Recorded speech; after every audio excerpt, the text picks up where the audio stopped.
오늘 그 말씀을 드릴 내용은 그 디자인 지능 정책 관점에서 본 한국 디자인 1세대 논의 및 쟁점이라고 하는 걸로 이번에 그 논문을 썼고요. 저는 원래 논문을 거의 안 쓰는 사람이고 글은 그냥 에세이나 일기도 잘 안 쓰고 블로그 조금 쓰는 수준이라 이번에 이걸 진행하면서 이제 인하대학교의 강현주 교수님이랑 같이 좀 진행을 좀 했고요. 관련된 기본적인 내용과 이런 것들은 이제 강윤주 교수님과 좀 논의도 하고, 그다음에 제가 원래 쭉 그 관심이 있었던 부분에 대한 것들을 좀 정리하는 관점에서 좀 진행을 했었고요. 크게 보면은 이 논문 내용은 이제 그 준비됐던 내용은 두 가지 내용인데, 하나는 이제 어, 디자인 1세대에 대한 논의가 하나 있었고, 그다음에 두 번째가 그럼 우리나라의 디자인 사안은 어떻게 정리가 되고 있어야 되고 앞으로 어떻게 할 것인가라고 하는 부분인데, 사실은 이제 아까 그 먼저 발표하신 그 부분에서 좀 질문을 좀 드리고 싶긴 했었는데, 그 사실은 디자인 DB를 이제 만든다고 했을 때 그러면은 결국에는 북한과 한국이 어떤 디자인 DB에 대한 공유, 그다음에 통일 시대를 대비한 어떤 표준에 관련된 부분들, 소통에 관련된 이슈들이 좀 클 거라고 생각을 하는데, 그러면 한국 자체에는 디자인 DB의 기준을 어떤 범주에서 어느 정도의 뎁스로 어떠한 플랫폼으로 지금 담고 있느냐라고 봤을 때는 사실 한국 자체도 지금 디자인 DB가 돼 있질 않은 상태나 마찬가지라고 좀 보거든요. 그러다 보니까 인제 북한의 DB를 갖다가 인제 받는 경우에서도 그 DB의 표준이 있어야지 그쪽에서 필요한 정보와 자료의 범위와 내용들이 정리가 될 수 있지 않겠나, 그런 생각이 들고요. 특히 인제 디자인 사에 관련된 문제에 대해서도 아마 북한에 관련된 부분이라든가 이런 게 같이 연구가 또 돼야 될 텐데, 우리 스스로가 어떤 디자인 사에 대한 연구 부분이 좀 안 돼 있다 보니까 '이런 부분들을 좀 해야 되지 않겠나.'라고 하는 생각에서 좀 개인적으로 좀 시작을 했고요. 저는 이제 아까 소개받았던 대로 CDR이라고 하는 디자인 회사 1974 년도에 설립이 됐고, 저희 회사는 그리고 지금 47 년째 지금 회사가 아직 안 망하고 하고 있습니다. 그리고 거의 초창기 때 만들어진 회사고요. 거기에 이제 제가 만든 건 아니고 저희 또 그 설립자가 계시고 작년에 돌아가시긴 했지만, 그래서 관련된 부분에서 제가 인제 이쪽 그 회사를 맡아서 하다 보니까 다른 회사와 달리 '한국 디자인 사회 관련된 부분에서의 어떤 역할을 좀 해야 되지 않겠나.'라는 생각에서 좀 개인적인 활동을 하고 있고요. 그런 이유로 저희 직원들은 굉장히 귀찮아하고 싫어하죠. 자꾸 사장이 귀찮은 일만 자꾸 시키니까. 예. 그래서 먼저 그 디자이너 1 세대에 대한 논의를 먼저 말씀을 드리고, 한국디자인진흥원에 관련된 그 시기별로의 어떤 생각 뭐 이런 부분들을 정리하는데, 사실은 두 번째 주제는 우리 강현주 교수님이 "야 그래도 디자인진흥원에 내는 논문이니까 좀 디자인진흥원에 좀 이슈가 될 만한 걸 넣자." 해서 사실은 급하게 껴는 경향이 좀 있긴 합니다. 그런데 그거보다는 '한국의 디자인 역사를 어떤 식으로 봐야 될 것인가.'라고 하는 부분들을 좀 얘기하고 싶어 가지고 이런 부분들을 준비를 했고요. 이걸 인제 시작하게 된 가장 큰 이유는 이제 그 디자인진흥원에서 나온 디자인 이슈 리포트에 한국 그래픽 디자인의 역사와 한홍택이라고 하는 특별 기획 기사가 있었습니다. 그래서 거기서 인제 나왔던 내용이 장소연이라고 하는 미술 평론가 시인분이 쓰셨던 한국 그래픽 디자인 역사에 뭐 한홍택 선생님에 대한 이야기를 썼고, 그리고 거기에 따른 그 한홍택 선생님의 특징과 뭐 그래픽 디자인의 그 전사에 대한 부분들을 인제 강현주 선생이 썼는데, 사실 이전에 인제 이 이야기에 대한 부분이 1 세대에 대한 논의가 계속 그 되는 거를 그전에 들었고, 그 이후에 인제 디자인 이슈 리포트로 인제 이 글이 나오면서 제가 그걸 읽어 보고 거기에 대해서 인제 느끼는 바와 어떻게 가야 될 부분에 대한 것을 좀 생각해 본 내용이 되겠습니다. 가장 여기서 인제 이슈가 됐던 건 사실 인제 장소연 선생님이라고 하시는 분은 한홍태 선생님이 왜 디자인 1 세대가 아닌가에 대한 의문을 제기를 했고, 그만한 충분한 자격이 있는 분이 왜 그렇게 전사라는 개념으로 그렇게 좀 거부되고 있는가에 대한 질문을 던지신 거고, 그다음에 강현주 교수는 그 공예 시대와 디자인 시대의 구분에 관련된 이슈를 계속 그 정시화 교수님으로부터 공부를 했던 세대고 거기에 대한 영향이 좀 있었고 그런 거에 관점으로 얘기를 하고 있는 그런 두 가지의 어떤 어 그 논리가 약간 지금 충돌이 일어나는 상황에서 그러면 우리가 이번에 이 문제를 어떻게 보아야 될 것이냐. 한옥택 선생님이 전사냐 아니면은 디자이너 1 세대의 선구자로 봐야 될 것이냐라고 하는 그런 좀 약간 민감한 또 그리고 또 어떻게 보면 약간 개인적 이슈까지 될 수 있는 뭐 그런 여러 가지 이슈가 있어서 그것을 좀 객관적으로 한번 볼 수 있는 방법이 없겠는가라는 생각. 물론 저도 그 정시화 교수님한테 디자인 이론 공부를 받았던 사람이다 보니까 이미 거기에 많은 어떤 그런 인식이 박혀 있는 상황이지만 하지만 한번 이걸 객관화해 보려고 지금 이런 글을 쓰게 됐고요. 결국에는 이제 그 그래픽 디자인 아니면 디자인의 역사에서는 디자인의 자율성이랑 독립성을 그 성취 또는 쟁취해 온 과정으로 사실은 보고 그 분리 자체를 디자인의 자율성과 독립성이라고 하는 그것이 디자인 1 세대의 하나의 기준이 될 수 있다라고 인제 좀 암묵적으로 우리가 지금까지 생각을 하고 있었는데 그 장소연 선생님은 그게 이제 모호하다라는 거죠. 그 디자인의 자율성이랑 독립성이 대체 뭐냐. 그러니까 원래 디자인이 갖고 있는 본질은 결국에는 어떤 미적 취향에 관련된 이슈와 좀 산업적 역할에 관련된 이슈, 기능적인 어떤 문제 이 두 가지의 어떤 부분에 있는 것 중에 하나에 대한 부분이 좀 부족하다 하더라도 하나가 더 있는 걸 인정을 해야 될 것이 아닌가 뭐 이런 여러 가지 그런 논의가 좀 있었다고 좀 보고요. 그런 의미에서 한홍탁 선생님을 진짜 뵈면 정말 훌륭하신 분이고 여러 가지 역할을 많이 하신 분입니다. 뭐 기본적으로 인제 도안 전문 뭐 이렇게 제국 미술학교라고 돼 있지만 제국 미술학교는 수료를 하셨고요. 한 1년 정도만 공부하셨고 도안 전문대학을 갔다 해서 거기서 인제 응용미술 도안을 갖다 배우신 분이죠, 그 시대에.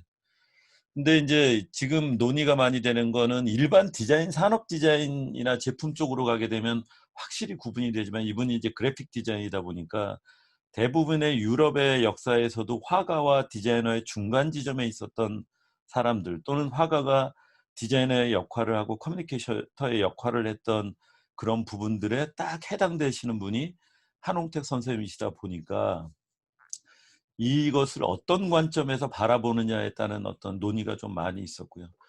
특히 뭐 이분이 디자인 쪽에 어떤 역할을 했던 거는 아무도 그것에 대해서 "아니다."라고 얘기할 수 있는 사람은 거의 없습니다. 대부분 디자인을 갖다 만드는 데 아주 혁혁한 역할을 하셨고 거기에 개척자적인 역할을 했지만 그분을 디자이너라고 봐야 될 것이냐 디자이너가 아닌 산업 미술가로 봐야 될 것이냐 이 논의가 우리 그 디자인계에 남아 있는 부분이 되겠습니다. 그래서 뭐 그리고 실제적으로 사실 한홍택 선생님의 그런 내용이라든가 쭉 내용을 보게 되면 사실은 조형의 순수성이라든가 완성도라든가 어떤 미적인 단계에서의 그런 주장들이 쭉 있으셨고 또 그것을 실제 미술과 그 디자인이라는 것을 연결되게 하고 싶었던 어떤 그런 욕심이 좀 있으셨던 것 같아요.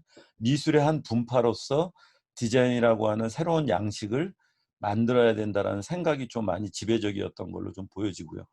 그리고 후반에 말년에는 주로 거의 회화 미술의 작업으로 거의 돌아서신 그래서 그 아드님을 또 만나서 말씀을 들었을 적에는 결국에 한홍택 선생님은 화가도 아닌 디자이너도 아닌 회색지대에 있는 중간적인 입장이다. 자기 부친의 정확한 정체성에 대해서 뭐 화단으로 가면 화가가 아니라 디자이너 산업미술가라고 하고 배척당하고 또 디자인 쪽에 가면 그분은 뭐 이런 식의 내용들이 되다 보니까 인제 이런 문제가 사실은 한홍택 선생님 개인의 문제라기보다는 우리 디자인계에서 한번 정리하고 넘어가고 한번 살펴봐야 될 디자인사에서의 중요한 내용이다라고 저는 인제 좀 봤고요. 실제적으로 작품을 보면은 동경 도안대학교 이제 많이 보이는 이 작품이 되겠고요. 뭐 해방 때도 어떤 이런 이슈적인 포스터라든가 뭐 작품을 보면 굉장히 구성주의적인 뭐 작품부터 시작해서 다양한 작품들을 만들고 외려 포스터에 좀 더 예술적인 아트적인 어떤 측면들을 많이 넣으시려고 했던 그런 부분들을 좀 갖고 계시고 이런 작업들을 많이 하셨고요. 어 결국에 그러면 이제 문제는 디자인의 자율성과 독립성이 왜 모호하고 그것이 어떻게 좀 정의될 수 있는가에 대한 문제인데, 결국에 그 공예와 회화로부터의 디자인의 독립이 사실은 20세기 디자이너들에겐 가장 중요한 화두였다고 좀 볼 수가 있고요. 그리고 지금 이 부분 같은 경우가 사실은 일제 강점기부터 우리가 보통 그 우리나라 디자인 역사를 얘기하시는 분도 있고 해방 이후부터 얘기하시는 분이 있는데, 어쨌든 강점기든 해방 이후든 대부분의 내용들이 뭐 포스터나 광고물의 어떤 그런 부분으로서 좀 많이 보여졌고, 주로 회화와 공예의 영향 아래서 사실은 디자인이 응용 미술이라고 하는 어떤 형태로 공존하거나 하나의 분파로서 보여졌던 시기인 거죠. 그러다 보니까 이제 이 초창기에 얘기를 썼던 77년에 나왔던 한국 현대 디자인을 썼던 정시화 교수 얘기를 보면 사실은 본인이 받은 교육 자체도 굉장히 디자인이 무엇인가에 대한 의문을 계속 갖고 있었고, 사실 우리나라의 초창기의 디자인 교육은 일본 유학을 통해서 일본의 디자인이 아닌 서구식 영향을 간접적으로 받은 미술과 공예가가 응용 미술로서 디자인 교육을 시행했던 내용들이라는 거죠. 그러다 보니까 일본의 미술 공예 또는 공예 도안의 사고에서 벗어나기가 어려운 그런 한계점을 좀 갖고 있었다. 그래서 그래픽 디자이너 같은 경우 특히 더 회화와의 차별성을 확보하기가 굉장히 힘들었고, 이 세대의 디자이너들은 그것을 어떻게 독립성을 쟁취하고 자율성을 가져갈 것이냐가 굉장히 구별적이었던 거죠. 구별을 원했던 거죠. 그런 의미에서 사실은 그 이제 결국에는 사회가 바뀌기 위해선 제도적인 어떤 그런 부분들이 있을 수밖에 없고, 그런 공공적인 어떤 정책과 제도라는 것은 굉장히 중요한 내용이라고 생각을 합니다. 그래서 사실은 그런 부분으로 봤을 때 그 장소연 선생 같은 경우는 대한산업미술가협회가 나타나서 한국의 디자인에 씨드를 뿌리고 디자인의 어떤 그런 것을 했다라고 주장을 하시지만, 그것도 일부 맞는 말이 있겠지만 왜 우리나라는 아트 앤 크래프트 운동이라든가 독일 공장 연맹이라든가 그런 식의 그 민간 운동으로 발전하지 못했을까를 한번 생각을 좀 해봤는데, 그거는 굉장히 그 아트앤크래프트라든가 독일 공장연맹 같은 경우는 어쨌든 제조 베이스의 산업과 연결된 부분에서의 이슈들이 컸고, 대한산업미술가협회는 회화적인 방식에서의 어떤 그런 정서적 표현이라든가 그래픽적인 내용이지 이것이 산업과 연결되는 부분은 커뮤니케이션, 광고와 연결된 부분이 많았기 때문에 그게 어떤 그런 동인이 되기는 좀 어려웠다라고 저는 개인적으로 좀 생각을 합니다. 그래서 좀 더 연구해야 될 부분들이 대한산업미술가협회 디자인 협회의 자율적인 민간 차원에서의 어떤 움직임과 왜 영국과 독일에서의 변화는 어떤 관계들이 있었는지를 한번 비교 분석이 저는 뭐 개인적으로 필요하다고 생각을 하고요.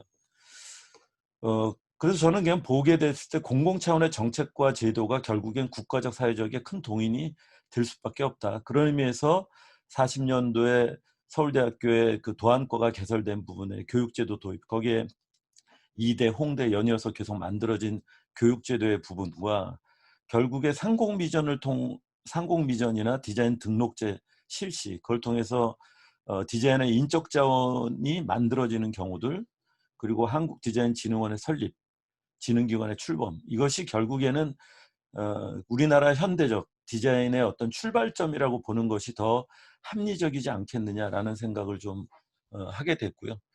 이거는 이제 그 1회 때 많이 보시는 그 저기 출입구 앞에서 찍었던 거와 또 다른 사진인데, 여기서 이제 처음 상공미전에 대한 거, 이건 뭐 미술대학교 응용미술과 50년대 초의 장면들이 되겠고요.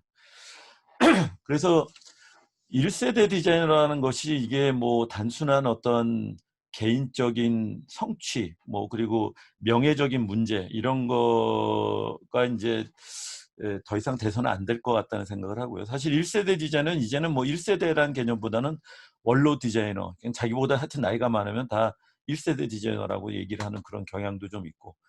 근데 그거보다는 디자인 분야의 시작, 출발점이 된 디자인을 의미한다고 저는 보고 있고요. 그리고 이것은 재밌는 게 자기가 얘기하는 게 아니라 결과론적으로 후배들이 얘기한다는 개념이죠. 근데 후배가 점점 나이를 먹으면 먹을수록 그 1세대에 대한 어떤 범위는 달라질 수밖에 없다는 거죠.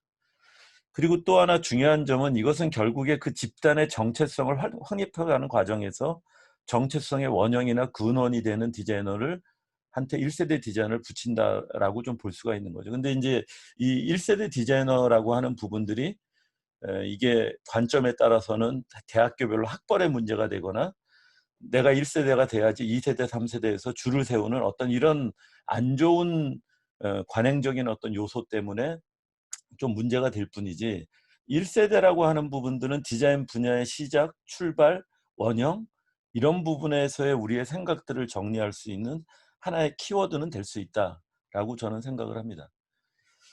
그래서 한번 살펴보면은 70년대 같은 경우에서는 가장 중요했던 거는 세대가 중요한 게 아니라 공예냐 디자인이냐. 그래서 이 둘을 갖다 이분법적으로 구별을 하는 게 훨씬 더 시급했고요. 그래서 80년대가 되면서 사실은 이런 논의들에 대한 얘기가 됐는데 옆에 이렇게 보시면은 재미있는 내용입니다. 황부영 선생님은 그래도 나름대로 굉장히 한국의 디자인사에 대해서 글도 많이 쓰고 많이 관여를 하셨던 분인데 이분이 1년이 아니라 거의 한 6, 7개월 간격으로 쓴 말에 1세대를 갖다 정의했다가 다시 또 1세대와 2세대를 다시 또 다르게 정의하는 거죠. 그러니까 여기서는 1세대를 한홍태 선생님까지 포함된 그런 세대가 1세대라고 우리는 본다라고 했다가 갑자기 1세대와 2세대가 갑자기 40대 중반으로 되고 막 3세대가 나오는데 스스로도 여기서 어떠한 분류에 대한 부분들이 하기가 굉장히 어려웠고 그게 교육 과정에서의 사제관계나 선후배 관계, 뭐 나이가 더 누가 많냐, 우리나라의 어떤 그런 사회 구조처럼 너 몇 살이야, 뭐 이런 분위기와 거의 같은 개념으로 하다 보니까 굉장히 어려웠던 부분들이 있는 거죠. 그래서 제대로 됐다라고 하는 어떤 그리고 또 디자인 1세대라는 게 고착화된 그거의 가장 큰 거는 90년대가 들어서서 사실 분야별로 산업별로 어느 정도의 발전 과정이 좀 다르지만 어느 정도의 모양이 나왔을 때 한 90년 초반에 한국의 디자인 1세대라고 하는 기사가 특히 이제 우리나라 디자인 분야에 많은 여론을 형성하고 있던 월간 디자인에서 이런 이야기가 나왔고 거기에 보면은 그래서 몇 분의 어떤 디자이너가 나오는데 여기서 이제 한옥택 선생님은 빠지게 되는 거죠. 당연하게. 근데 이제 여기에서 좀 주목해서 봐야 될 부분들은 여기에 다 이렇게 여기 작게 돼서 좀 보이지는 않습니다만은 다 어떤 분야의 대표하는 사람이다라고 하는 출발점을 표시하고 있다는 게 굉장히 우리가 좀 주목해 봐야 될 부분이라고 봅니다. 그래서 패키지 디자인에는 뭐 김광현, 뭐 일러스트레이션에는 뭐 김교만, 타이포그래피는 김옥련, 뭐 아이덴티 디자인은 조영재, 환경 디자인은 한도령, 뭐 이런 식으로 얘기가 나오고 있는데 이 이후에도 우리가 뭐 자동차 디자인 1세대면 박종서, 뭐 컴퓨터 그래픽 1세대면은 누구, 뭐 이런 식의 웹 디자인 1세대 결국에 1세대라는 것은 역사적, 시기적 연배의 구분보다는 한 디자인 분야의 시작점이 무엇인가 라고 하는 부분에 결국에 출발점의 의미가, 언어의 의미가 있다라고 보는 거죠. 그렇다고 하면 우리나라의 디자인의 출발점은 과연 뭘로 봐야 될 것이냐라는 어떤 이슈들이 좀 있었고요. 물론 디자인 분야를 위해서는 더 넓게 봐야 되고 더 멀리 봐야 된다라고 하시는 분도 있지만 뭐 협의적 의미, 광의적 의미를 떠졌을 때 우리나라의 디자인의 시작점은 사람마다 다 의견이 다를 수 있겠지만 저는 뭐 개인적으로 60년대 중반 상공미전 탄생과 70년대 한국 디자인 포장센터 발족을 저는 기준으로 생각을 저는 개인적으로 하고 있습니다. 그러니까 그러다 보니까 그런 부분에서 이제 한옥철 선생님은 시기적인 어떤 문제라든가 우리의 산업적인 발전 부분들이 조금 안 됐던 사실 디자인의 전사의 어떤 개념에서 좀 볼 수 있는 쪽에 사실은 저는 동의하는 쪽이고요. 그러다 보니까 이제 이때 당시에 이런 그 책자가 나오고 여기에 어떤 기사들이 나오면서 여기서도 하는 얘기가 굉장히 그러니까 대략적인 두리뭉실하게 돼 있던 부분에서 상업과 공업 디자인이 떼어져서 우리가 말하는 일반적인 부분에서의 어떤 디자인이라고 하는 부분들이 얘기가 되기 시작했다라고 좀 얘기를 하고 있고요. 그게 인제 60년 중반부터 70년대라고 좀 보고 있고요. 그리고 또 하나의 어떤 그런 부분들을 보게 되면은 자발적인 어떤 민간 형태의 변화에서 보게 되면은 이게 인제 그 디자인 협회들의 결성들인데, 이런 부분에서도 보면 45 년도 한옥터 선생이 만들고 난 다음에 거의 20 년간 어떤 디자인 협회도 존재하질 않는 거죠. 거기에 어떤 또 다른 어떤 토픽과 또 다른 이슈들이 없었기 때문에, 그리고 그걸 만들어야 될 동인이 없었기 때문에. 그래서 그 이후에 거의 대개 보면은 한 60 년도 중반 이후부터 중반 정도 그 상공비전을 전후해 가지고 본격적으로 되고, 70 년도 어 그 디자인진흥원의 어떤 탄생 이후로 굉장히 활발한 어떤 그런 이슈들이 만들어진다. 그래서 그런 부분들로 봤을 적에 우리가 좀 봐야 될 시점들은 좀 협의적 의미고, 아주 현대적인 의미에서 디자인의 어떤 출발 부분들은 그쪽으로 보는 것이 더 합리적이지 않겠느냐라는 생각을 좀 했고요.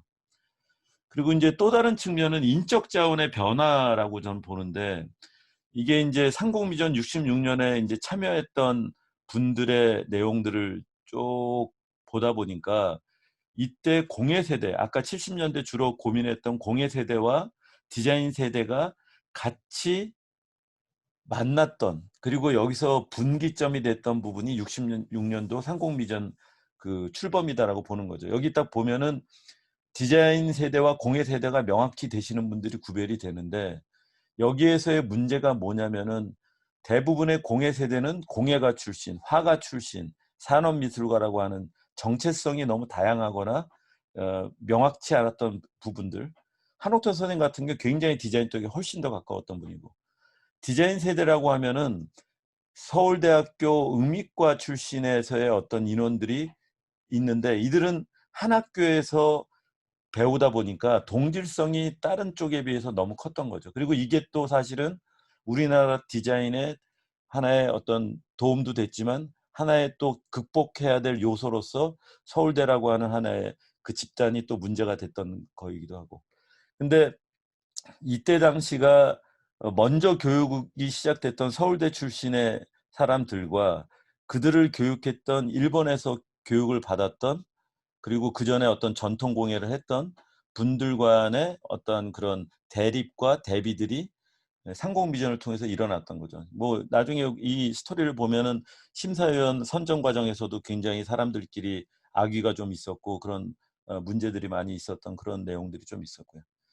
그래서 지금 봤을 적에는 거의 이들이 대충 보면 세대가, 우리가 그런 현대적 의미의 디자인 1세대라고 하는 것은 일제 강점기인 20 년대 말에서 30 년대 중반에 출생한 사람들이고, 공예 세대로부터 교육받았던 응용미술과 출신의 사람들, 그리고 대부분 50 년대 전후에서 졸업을 해서 했던 사람들인데, 이들은 또 6.25 전쟁 때문에 미국식의 어떤 서구식 영향을 믹스해서 받았던 아이들 세대라고 보는 거죠.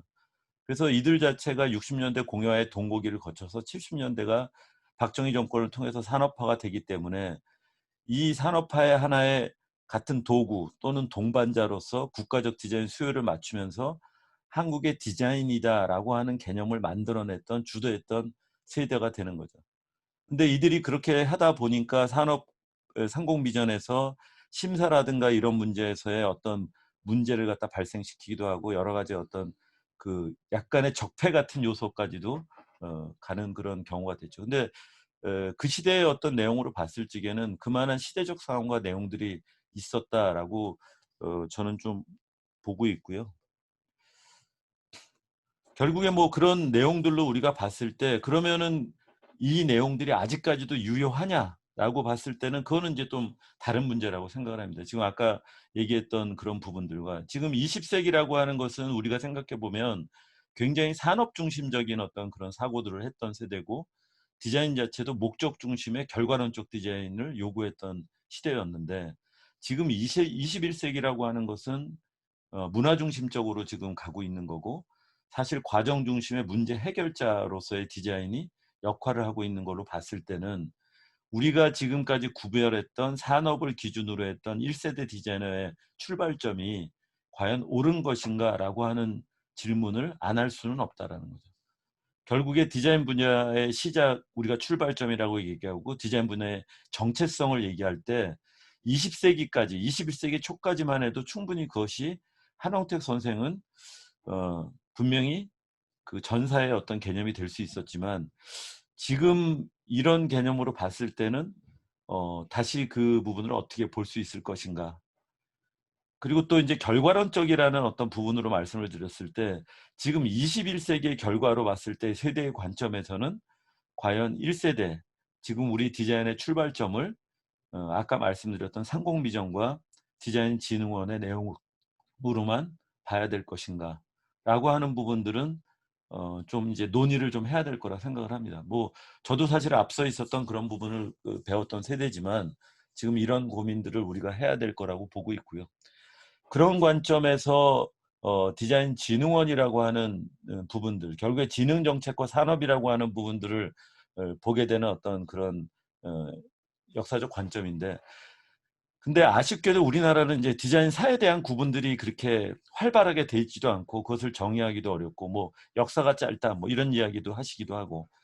근데 그걸 이제 많이 하셨던 분들이 황부용, 그다음에 박암종, 뭐 그다음에 정시화 뭐 이런 분들인데, 특히 뭐 박암종 선생 같은 경우는 이런 연구도 많이 했는데, 이분 같은 경우도 쓸 때마다 내용이 다 달라지는 거죠. 왜냐하면 계속 발전을 하니까 자꾸 결과론적인 관점에서 보고, 가장 문제는 조금 진화론적 관점에서 지금 이 우리가 역사를 좀 보고 있다. 무조건 발전만 해야 되는데 그럼 지금을 갖다 발전이라고 봐야 되냐? 늘 지금의 관점은 성숙기라고 하거나 뭐 포악이라고 하거나 이런 식의 표현들을 하고 있죠. 그러니까 이런 선형적인 진보 사관에 관련된 부분들이 분명히 우리가 담기에는 좀 문제가 좀 있을 것이다. 그리고 이런 부분에서의 문명적인 어떠한 20세기의 관점과 문화적인 21세기의 관점은 좀 다른 어떤 방식들이 될 것이다. 그리고 디자인의 어떤 진화론적 서술 방식은 이제는 좀 그만돼야 되고, 진흥원 자체도 지능이라는 말 때문에 진화적인 어떤 방법에서 지능의 완성도가 얼마나 됐느냐를 갖다 나누는 방식은 옳지 않다라고 보는 거죠.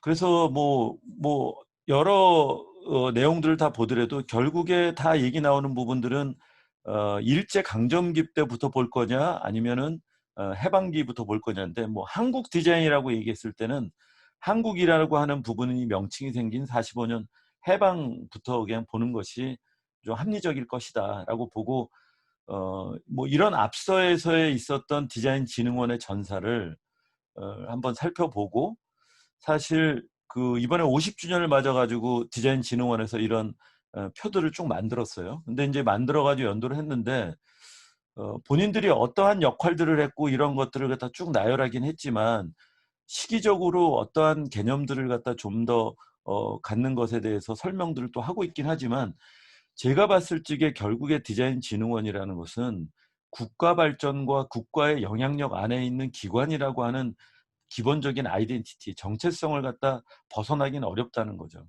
그리고 대부분의 했던 걸 보면 결국에는 이 피리어드를 찍는 거는 정부의 변화에 따른 피리어드를 찍는 게 외려 진흥원은 더 맞다라고 보고, 실제적으로 진흥원은 거기에 따라서 진흥원장님도 바뀌었고 거기에 따라서 진흥 정책도 정부의 정책에 따라서 바뀌었기 때문에, 진흥원에 대한 역사를 거기에 따른 어떤 정부 정책과 정부의 변화에 따른 내용으로 우선 보면서 사회 변화와 디자인 변화를 같이 봐야지, 완전히 국가적인 내용에서 지금 밑에 보면은 한국의 역사를 갖다 해서 뭐 막 보면은 여러 가지 한국의 역사를 함께하는 그런 거는 좋은데, 실제적인 부분에서 봤을 땐 제가 보기에는 정부 주도의 어떤 변화에 따른 부분을 어떻게 진흥원이 대응해 나갔느냐라고 하는 이슈가 더 중요하다고 저는 보는 거죠.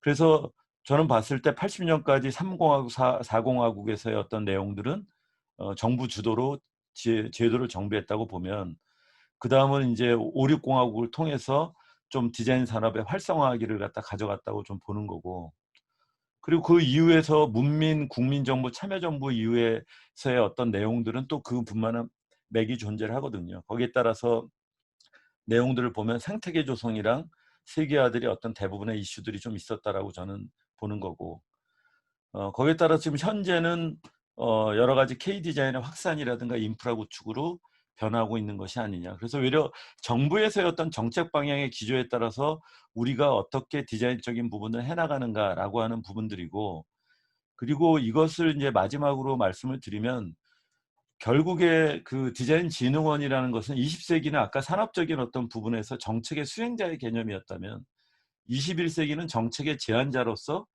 어떤 그런 역할을 해야 되고 그런 관점을 만들어 가야 되는 것이 아니냐. 그래서 지금까지의 진흥 정책이 통제와 관리, 지원과 성장으로 나갔다면 어떻게 자율하고 확산하고 어떻게 가야 될 것인가에 대한 부분들을 제안하는 역사로서 지금 만들어져야 된다.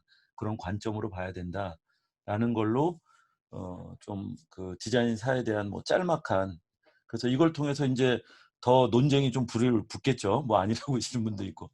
그래서 그런 이야기들을 했으면 좋겠다는 부분에서 이렇게 논문을 준비하게 됐고요. 뭐 제가 말씀드릴 내용은 여기까지가 되겠습니다. 예, 고맙습니다. 저는 사실 이 첫 번째 발표 주제랑 두 번째 발표 주제 아무 연결고리가 없을 것 같았는데 그게 아니네요. 또 예, 그 연결고리가 명확한 이유가 네. 사실은 1세대 논의가 시작된 부분이 지능 정책과 산업화에 관련된 내용이고, 결국에 거기에 내용을 던진 거는 진흥원이라고 하는 부분들이거든요. 그러면 그런 부분들을 우리가 어떻게 받아들이고 해야 될 것인가. 뭐 굉장히 디자인계에 솔직히 말씀드리면 논의들이 많잖아요. 네.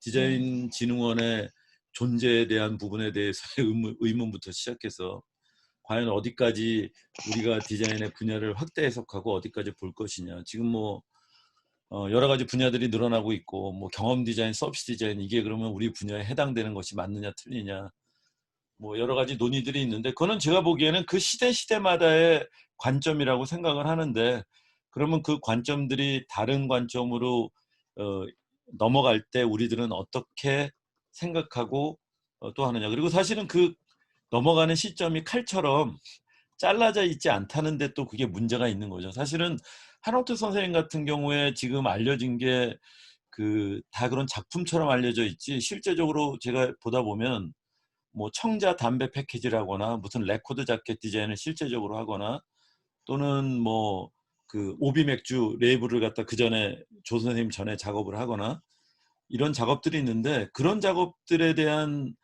디자이너로서 충분히 더 서로 그 인정할 만한 그런 작업들에 대한 거는 거의 밝혀진 게 없어요. 자료가. 그 아드님도 잘 모르고 계시고 자료도 남아 있지도 않고.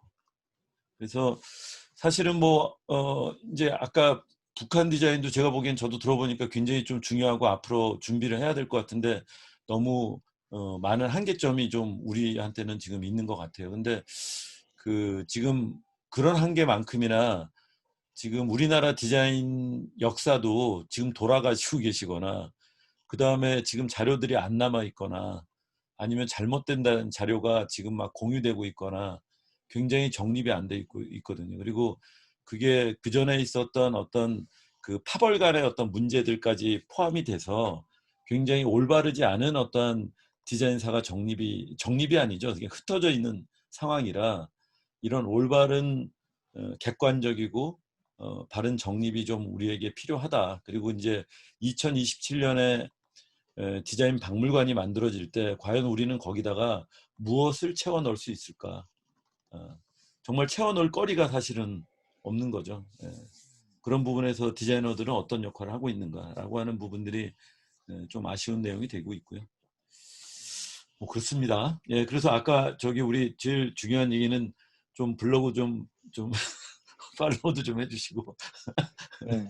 예, 선생님을 세 분을 연구를 하고 있는데 지금 동시에 한 네 분 정도 지금 정리해야 될 게 좀 너무 많아가지고 여러 가지로 하여튼 좀 어려움이 있습니다. 그래서 네. 아주 근데 고무적인 일은 한국 디자인 사학회 같은 그런 협회들이 지금 생기기 시작했다는 게 나름대로 좀 고무적인 일이고요. 뭐 연구 방향이 저랑 안 맞고 다르다 하더라도 일단은 연구자들이 많이 생겨서 뭔가 좀 만들어지면 서로 거리를 가지고 논쟁을 할 거리라도 생겼으면 좋겠는데 거리가 네. 없으니까. 네. 그래서 그런 부분들은 이제 좀 앞으로 좀 많이 좀 관심들을 가졌으면 좋겠습니다.